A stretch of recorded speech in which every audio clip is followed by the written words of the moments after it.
Hello everyone, स्वागत है आपका एक बार फिर से निमिज नॉलेज पॉइंट पर। तो आज हम लोग संविधान की अनुसूचियां पढ़ेंगे। ठीक है, ये जो संविधान की अनुसूचियां हैं ये आपके किसी भी एग्जाम के लिए बहुत इंपॉर्टेंट है। तो आइए इन्हें देखते हैं। सबसे पहले अगर आपसे पूछा जाए कि जब हमारा संविधान बना था, ठीक है, जो हमारा मूल संविधान है उसमें कितनी अनुसूचियां थी, तो उसमें 8 अनुसूचियां थी। ठीक है, जो हमारा मूल संविधान था उसमें 8 अनुसूचियां थी। और वर्तमान में जो संविधान है, क्योंकि आपको पता है संविधान में बहुत सारे संशोधन हुए हैं, ठीक है, तो उनसे संविधान जो है हमारा उसमें काफी चेंजेस आ चुके हैं आज के टाइम में। तो अगर वर्तमान संविधान में आपसे पूछा जाए कितनी अनुसूचियां हैं, तो वर्तमान संविधान में 12 अनुसूचियां हैं। ठीक है, आपको ध्यान रखना है 12।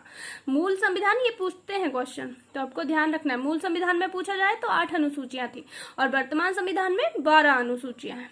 ठीक है, नेक्स्ट अगर हम देखें, सबसे फर्स्ट हमारी कौन सी अनुसूची है? फर्स्ट ये है भारतीय संघ के घटक जिनमें राज्य और हमारे, ठीक है, भारत के राज्य और संघीय क्षेत्र आते हैं। ठीक है, राज्य और यूनियन टेरिटरीज जो हैं वो इसमें आते हैं। ठीक है, स्टेट एंड यूनियन टेरिटरी ये किसमें है? पहली अनुसूची में।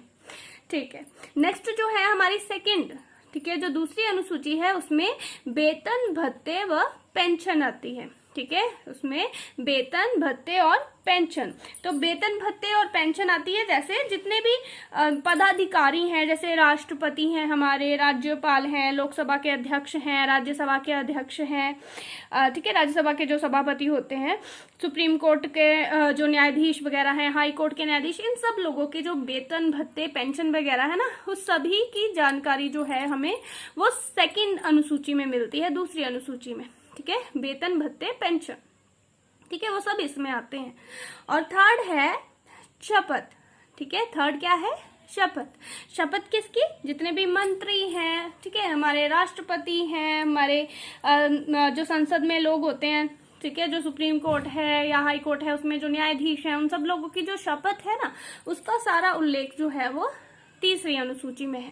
तो इसको आप ऐसे भी याद रख सकते हो कि जब आप किसी जॉब के लिए जाते हो तो पहले आप क्या करते हो? अपने वेतन की बात करते हो ना कि आप हमें कितना वेतन दोगे, उसके बाद आप डिसाइड करते हो कि आपको वो जॉब करनी है, मतलब उसके बाद आप शपथ लेते हो कि हाँ मैं ये जॉब करूंगा। तो उससे आपने ध्यान रखना है कि दूसरी अनुसूची वेतन से संबंधित है। पहले हम सैलरी की बात करते हैं, उसके बाद हम किसी भी काम करने को की शपथ लेते हैं। ठीक है, तो ऐसे भी आप इसको याद रख सके। तो फर्स्ट हमारी हो गई राज्य और हमारी स्टेट और यूनियन टेरिटरी, राज्य और संघीय क्षेत्र। दूसरी हमारी हो गई वेतन भत्ते और पेंशन, और तीसरी हमारी संबंधित है शपथ से। ओके, फोर्थ जो है, फोर्थ में क्या है? इसमें है विभिन्न राज्यों और केंद्र शासित जो प्रदेश हैं, जो संघीय क्षेत्र हैं हमारे, ठीक है, उनमें राज्यसभा में प्रतिनिधित्व, उनका राज्यसभा में प्रतिनिधित्व, विभिन्न राज्यों और केंद्र शासित प्रदेशों का राज्यसभा में प्रतिनिधित्व। तो ये हमारा फोर्थ, चौथी अनुसूची में है। ठीक है, जो फिफ्थ है हमारी, ठीक है, पांचवी अनुसूची, उसमें है अनुसूचित जातियों और जनजातियों का प्रशासन व नियंत्रण। ठीक है, अनुसूचित जातियों और जनजातियों का, इसमें SC/ST आते हैं। ठीक है, इसमें SC/ST का प्रशासन और नियंत्रण जो है वो आता है। ओके, सिक्स्थ है असम, मेघालय, त्रिपुरा और मिजोरम जो राज्य हैं, इनके जो जनजातीय क्षेत्र हैं उनका प्रशासन। ठीक है, सिक्स्थ जो अनुसूची है उसमें क्या आता है? तो उसमें असम, मेघालय, त्रिपुरा, मिजोरम, जो ये 4 राज्य हैं, इनके जो जनजातीय क्षेत्र हैं उनका प्रशासन आता है इसमें। ठीक है, सेवंथ जो अनुसूची है उसमें संघ सूची, राज्य सूची और समवर्ती सूची आते हैं। ठीक है, संघ सूची, राज्य सूची, समवर्ती सूची। ठीक है, इसमें राज्य ऐसे बोल सकते हो, इसमें संघ और राज्यों के बीच में ना शक्तियों का विभाजन किया गया है। ठीक है, विषयों का विभाजन कर दिया गया है कि किस पर संघ जो है कानून बनाएगा, ठीक है, केंद्र सरकार किस पर कानून बनाएगी और राज्य सरकार किस पे कानून बनाएगी।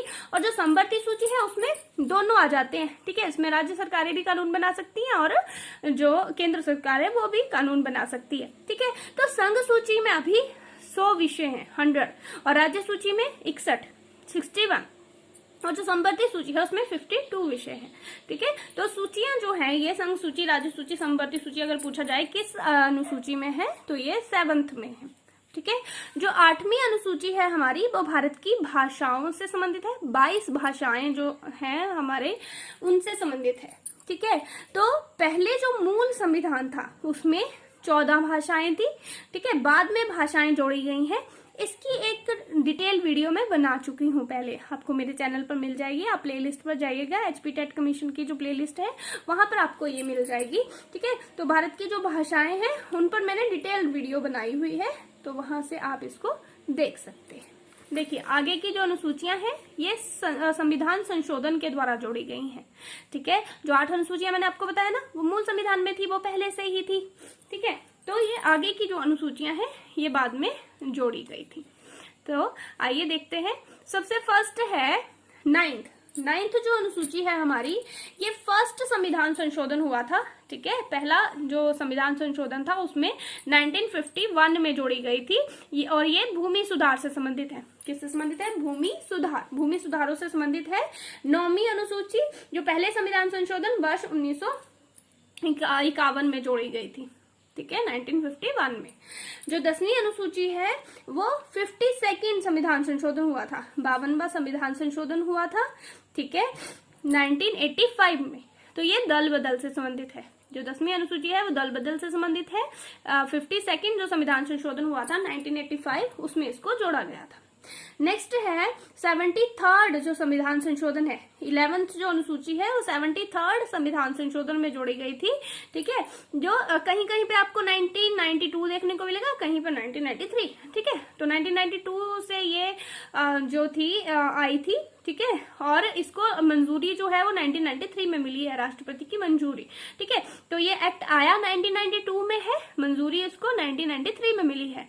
ठीक है। इसलिए दोनों ही डेट्स, कहीं पर अकेला 1992 लिखा होता है, कहीं पर 1993 लिखा होता है, तो कंफ्यूज नहीं होना है। तो ये पंचायती राज से संबंधित है। 29 विषय हैं इसमें। ठीक है। पंचायती राज में अगर पूछा जाए कि 11वीं अनुसूची में कितने विषय हैं? 29। ठीक है। इसको आपने ध्यान रखना है।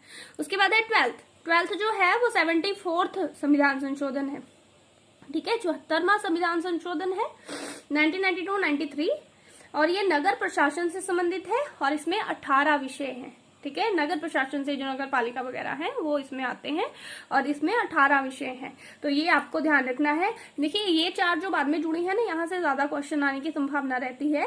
ठीक है। क्योंकि ये किसी न किसी संविधान संशोधन से जुड़ी है ना। तो संविधान संशोधन भी पूछा जा सकता है, वर्ष भी पूछा जा सकता है, विषय भी पूछे जा सकते हैं। तो यहाँ से ज्यादा क्वेश्चन आने की संभावना रहती है।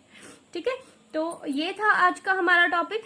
अगर आप लोगों को वीडियो अच्छी लगी हो प्लीज वीडियो को लाइक शेयर करें और मेरे चैनल को सब्सक्राइब करें। Thank you.